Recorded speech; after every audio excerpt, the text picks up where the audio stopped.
In this video, I'll guide you through how to refund on Acuity Scheduling. Whether you're managing a busy schedule or handling multiple client appointments, knowing how to efficiently process refunds is a valuable skill.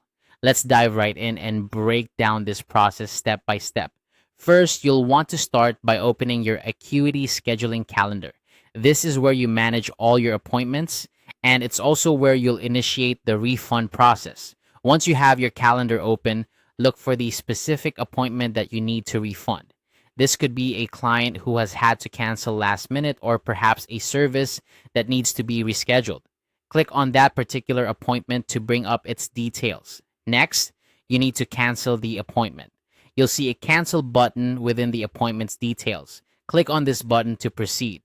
Canceling the appointment is an important step because it communicates to both you and the client that the service is no longer scheduled. It also sets the stage for processing the refund through your payment platform. Now, here's the key part of the process: handling the refund.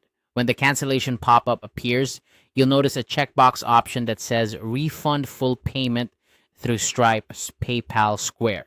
You'll want to check this box. This action triggers the refund, ensuring that the client receives their money back through the payment method they originally used.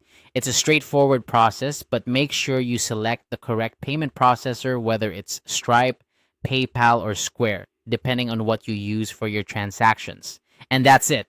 You've successfully processed a refund on Acuity Scheduling. It's really that simple. By following these steps, you can ensure that your clients receive their refunds promptly and professionally, maintaining a positive relationship and trust with them. Remember, staying organized and keeping track of your appointments and transactions is crucial for your business.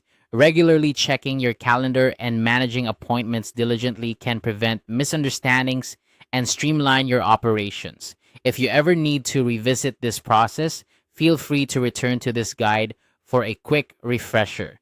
I hope you found this video helpful. If you have any questions or need further clarification, don't hesitate to reach out in the comments section below. Thanks for watching, and be sure to subscribe for more tutorials like this one.